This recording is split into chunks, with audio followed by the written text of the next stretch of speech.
Now, with Christmas looming, many will be buying wines to have in the house for guests or to bring to dinner parties or simply for the celebration of Christmas itself. But trying to figure out what to buy can be daunting, be it Riesling or Chardonnay, Merlot or Shiraz, and how do you know what makes a good wine? Well, Lynn Coyle is the wine buyer for O'Brien's and is about to become Ireland's first female master of wine. So who better to advise us than Lynn herself? You're very welcome to the programme, Lynn. Thank you. Good morning, Pat. Now, you don't become, if you're female, a mistress of wine, is that right? No, you're still a master. You're still a master of wine. What do you have to do to become a master of wine?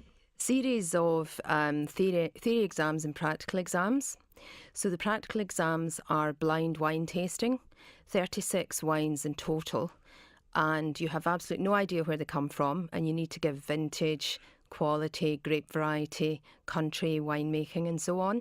And then the theory exams span business, but viticulture, winemaking and various other subjects. How far have you got in this process? Have you done your blind tasting? Done the blind tasting a couple of years ago. Passed that a couple of years ago. And How many do you have to get out of 36 to pass? Oh, well, you never actually know, but I'd say maybe 9 or 10 per flight of 12. So you really need to have 75% plus pass rate. Yes. Which is very difficult, I would imagine, because, there is a homogenization of wine production, isn't there? Like Cabernet Sauvignon being the kind of the general red, and Merlot and Shiraz as well, and Chardonnay from all over the place. That's true, but the thing about it is that the Cabernet Sauvignon would taste different depending where it's grown, or Chardonnay may be oaked or unoaked, or climate plays a big part, winemaking plays a part, the region that it's grown in all play a part, and it's the nuances between the different wines that you're trying to identify blind. But also, suppose you have a vineyard in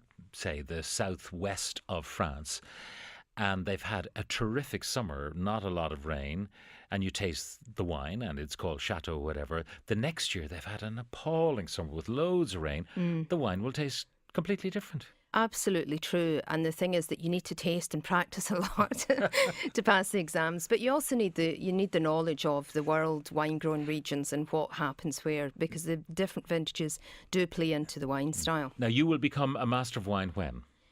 I have a dissertation to do, so hopefully in the next year or so I'll become a master of wine. But all the exams are behind me, thankfully. All right, so it's the dissertation, the last piece of the jigsaw. That's right. You are few in number, you masters to be of wine. I believe so, yes. We're in total there are 312 in the world.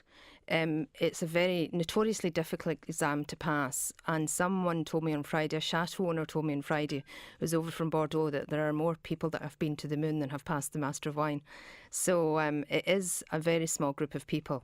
It's a very arduous process, it's a very long programme, but it's very, very well worth it. And for us, at the end of the day, it's a very good quality sign-off in the wines for our customers, because obviously we've been through the hoops, if you like. Sure, I've been through the hoops. Sure. So you taste everything that is sold in the O'Brien outlets? That's right. I'm responsible for all of the wine buying in O'Brien's. Yeah. So, are you ever invited to parties and they put a blindfold on you and say, let's check you out now? Yes, that's a horrible party trick. But yes. But people do it all the time. People do that quite a bit, yes. Well, we're not going to do it that's to good. you this morning. Let's move on then to the wines for Christmas. Now, there are some general rules, I suppose. If you're going to have turkey, what should you have? Yes, I think my general rule would be that you should always drink what you want to drink. Okay. I wouldn't be too hidebound by rules, but in essence... There are certain things that do complement on the palate, That's right. And the thing with turkey is that it isn't a hugely strong meat, but there are loads of, obviously, the gravy, the stuffing, all the sauces and so on make it quite a rich and powerful dish. So what I've suggested on the white, if you were a white drinker, is a Sancerre. This is a Sophie Bertin Sancerre. 2012 vintage. And the thing about this is it's a nice rich flavour, but not too rich, and it has a nice acid profile. It's acidic, but it's also fruity. It's a strange combination. Exactly. It has nice ripe fruit, nice acidity on the finish, which makes the wine finish nice and clean and dry, and it has a mineral backbone. So it's a very nice balance for the rich gravies and things. That but acid if you were having would cut smoked through. salmon beforehand, that'd be very nice. Perfect. Absolutely. And you could even pour that as an aperitif with a few canopies. It would go with smoked salmon, it would go with pâté. So very, very versatile as a white. and an ideal really for Turkey. So if this you want particular to drink one white. is called? This is Sophie Bertin Sancerre, and Okay. that's under €15. But Sancerre, generally in your local supermarket, if you can taste it all to the good beforehand, so you don't get ambushed Exactly, yes. on the day. I would recommend that too to people. Don't buy blind. Have a bottle a couple of weeks beforehand, so you're happy with what you're buying. That's right. And wine is like anything. I mean, there's Sancerre and there's Sancerre. There's different producers. There are different, levels of quality. And the important thing is to get something that actually, one that you like and one that you enjoy yourself. So if you're going for the red then, if you're not a white drinker, and some people just find white a little bit of stick for their tums. Yes, red is an interesting one because the quite often Pinot Noir or Gamay would be the great variety that people would taste with turkey. And this morning I've gone slightly off-piste, as it were. Okay. And I've gone for a Bardolino from the Veneto in Italy. 2011 vintage, and this is Thierry Rizzardi Muniz, and this wine is very good value. It's under €13, and the nice thing about it is that it doesn't have very, very high tannin level, so it's quite soft and ripe. It has enough tannin that it could stand up to stuffing and gravies and things, but it has a nice, sweet, accessible fruit, so it wouldn't overpower, say, the meat of the turkey. So it's a nice option, and 3 indigenous Italian grape varieties in this wine: Rondinella, Corvina and Molinari, and all really just very accessible wine style. Okay, any other suggestions for the... Well, slightly unusual again, and just sometimes it's nice to taste a rosé with turkey, and particularly for people who wouldn't necessarily be big wine drinkers if you're having them round over the Christmas season. This is a rosé from South Africa. It's a Pinotage Rosie. Now, I'm sniffing it at the moment before I taste it, and it suggests to me from on the nose that it might be sweet. No, it is dry, but it has nice ripe fruit characters on the nose. And lots of roses are sweet, as you say, and that isn't what I'm suggesting. I'm suggesting a drier rosé. That is dry-ish. It's not Yes. absolutely dry. Not bone dry, but dry enough for food. And the thing about it is that it's a nice, fun thing to have on the table, a glass of rosé at Christmas time. And it's a nice, fun thing. Again, you could have it as the aperitif and take it into the starters. So a bit unusual, but something just a wee bit different for Christmas. Do you tend to take dessert wine yourself? Yes, I do, certainly at Christmas time. Because dessert wine is intriguing. It's treacly sweet on its own, but add it with dessert, which is very sweet, and suddenly it all works. Absolutely. And I've brought a Prosecco along this morning. While again not absolutely sweet, you could even use a Prosecco with desserts. It keeps it a bit fresh and keeps it a nice clean Now, finish. Prosecco is bubbles. What's the difference between champagne bubbles and Prosecco bubbles? Prosecco essentially is not fermented in the bottle. So the bubbles in Prosecco are lighter, there's less of them, and they disappear quicker. The champagne bubbles come from the wine being fermented in the bottle. I went to see the Moet production in the Champagne region some years ago.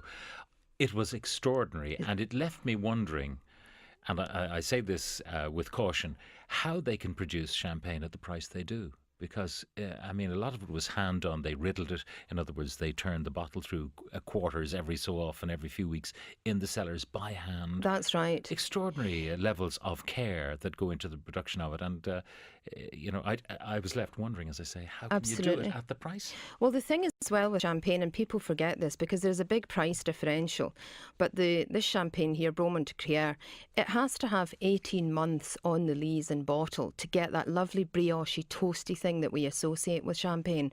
And that's another reason why you pay a bit more for it. So the Prosecco is light, floral, it can be drunk very young and is produced reasonably quickly. But as you say, very handmade wine, champagne.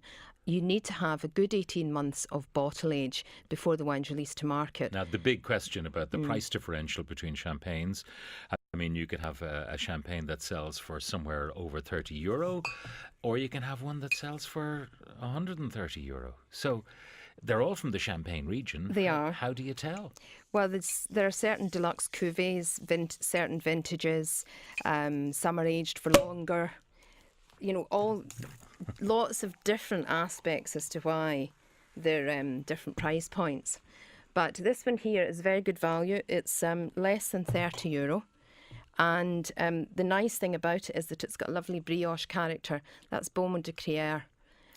Which I got immediately when I brought the glass to my lips. I could actually get that brioche thing straight onto the palate without even sipping a drop. Exactly. And it's that lovely, slightly toasty, slightly nutty, slightly brioche character that does differentiate champagne and gives it that point of difference, and ideal with food as well, champagne. Now, you're going to find wines at these prices all over the place. And again, in your local supermarket, in your local off licence, of course, O'Brien's, and you stand by your own reputation for producing quality stuff and offering quality stuff.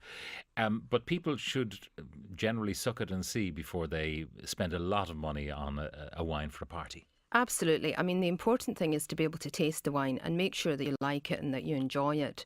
You can taste the wines in our stores at the weekend, so that's a nice risk-free way to see if you enjoy the wine. But at the end of the day, the important thing is to make sure that you enjoy the wine that you've got. And finally, you poured some ales. You brought some ales in. Do people, well, of course, loads of people don't drink wine. They prefer to drink a beer, but you've got some unusual offerings. Yes, this is one of our Irish craft beers. It's O'Hara's Winter Star, and this basically has been flavoured with orange zest and cinnamon and a touch of coconut. So really Christmassy, spicy flavours, nice and rich. It's lovely. And in fact, O'Hara's, who are based in County Carlow, have a food recommendation of crumbles with this beer. So even more now, people are starting to think about food matches with beer. And this is only the second year it's been made, and it's only made at Christmas time, so it's worth getting a hold of some while it's available. It's about time ales came back with a bang, because lagers are sharpish and highly gassed, and ales tend to be softer. And they're very nice to drink. That's right. And as I say, I think you could imagine that with some nice rhubarb crumble or some cherry crumble or something. It's very tasty. It's all hungry. It's approaching lunchtime. All right. Lynn Coyle, a wine buyer for O'Brien's and about to become Ireland's first female master of wine in probably a year or so. Thank you very much for joining us. Thank you very much, today. Pat, for we'll having me. We'll put everything on our website. Super. Thank you.